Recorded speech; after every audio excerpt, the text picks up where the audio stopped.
Bien, alors on continue maintenant avec la forme trigonométrique d'un nombre complexe, c'est-à-dire une autre façon équivalente de l'écrire.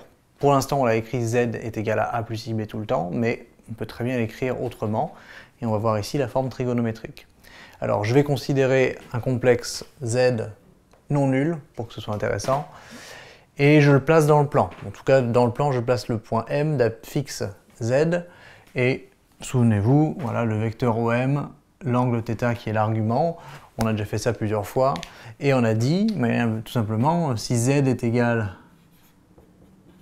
à a plus ib, ben ça veut dire que là, ici, en abscisse j'ai A, en ordonnée j'ai B, et par définition du module qu'on vient de voir, eh bien, tout simplement, je calcule le module en faisant racine de a carré plus b carré. Voilà. Et ça, c'est l'écriture classique, en tout cas la seule écriture qu'on ait vue pour l'instant des nombres complexes. Maintenant, on va passer à l'écriture sous forme trigonométrique, donc je vais refaire le même dessin ici, le même point d'affixe z, le même angle θ. Simplement, ce qu'on va dire, c'est qu'a priori, les coordonnées ici dépendent à la fois de la longueur du vecteur et puis de son orientation. Et en fait, si j'ai l'orientation, c'est-à-dire l'angle θ et la norme du vecteur, eh bien le point M est unique. Donc ça détermine complètement le vecteur OM, et ce qui veut dire que en posant module de z est égal à R, donc la longueur, la norme du vecteur OM est égale à R, voilà, eh bien je vais retrouver les abscisses et ordonnées du point M. Alors si vous voulez voir tous les détails du calcul, allez voir la vidéo de rappel sur le cercle trigonométrique, c'est exactement la même chose. Je ne vais pas rentrer dans tous les détails ici, je vais aller un peu vite, mais ça vous donnera une bonne explication de comment je trouve abscisse et ordonnées si c'est pas clair. Voilà, ici, l'hypoténuse dans ce triangle-là, qui est rectangle, vaut R, et cosinus θ, c'est cette longueur divisée par R. Donc cette longueur, c'est R fois cosinus θ, ce qui veut dire qu'en abscisse, j'ai R cosinus θ.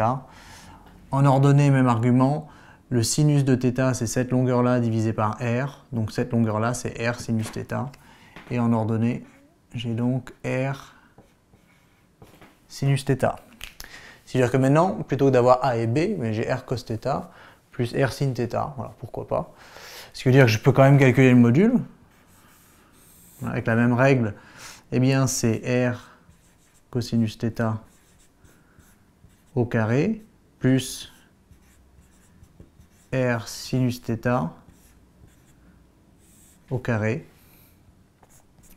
ce qui n'est rien d'autre que racine de R carré cos carré θ plus sin carré θ. Alors souvenez-vous, si vous l'avez oublié, allez encore une fois revoir la vidéo du cercle trigonométrique. Ça, cos carré plus sin carré d'un angle, quel qu'il soit, ça vaut 1. Et donc, z est égal à R. Alors évidemment, c'est normal, hein, parce qu'on a posé z, module de z est égal à R ici, donc on retrouve bien la même chose par le calcul. Simplement, mon écriture à gauche, elle, s'écrit A plus IB, et je dis que A et B sont les coordonnées cartésiennes du complexe Z. Je vais écrire maintenant en fonction de R et θ, le nombre Z. R, θ sont les coordonnées polaires. Voilà. Et tout simplement, de la même façon, j'ai R cos θ plus I fois R sinus θ. Voilà. Je peux factoriser par R, pourquoi pas. C'est R cos θ plus I sinus θ. Voilà. Et ça, ici, c'est la forme trigonométrique du complexe Z.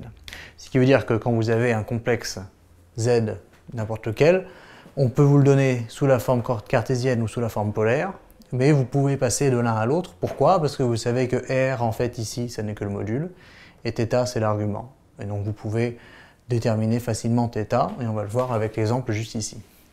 Voilà. Alors on continue avec cet exemple. On va dire que on prend Z est égal à racine de 3 plus I.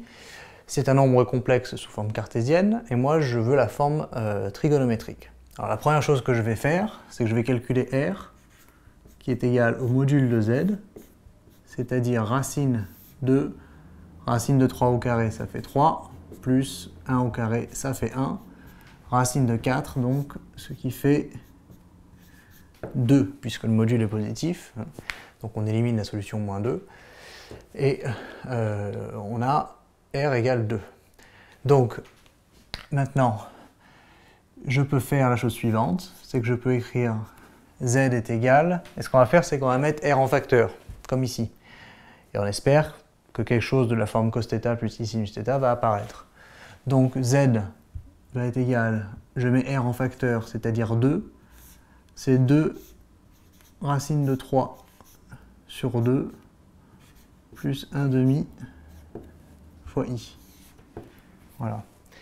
Alors ça, normalement, si vous connaissez vos angles de référence, et les cosinus et sinus des angles de référence, vous reconnaissez ici le cosinus de pi sur 6, et ici le sinus de pi sur 6. Donc c'est-à-dire que c'est égal à 2 fois cosinus pi sur 6 plus I sinus pi sur 6. Voilà. Et là, j'ai effectivement mis ce nombre complexe sous forme trigonométrique. Voilà. Les deux formes sont équivalentes. Et là, on va demander la forme trigonométrique.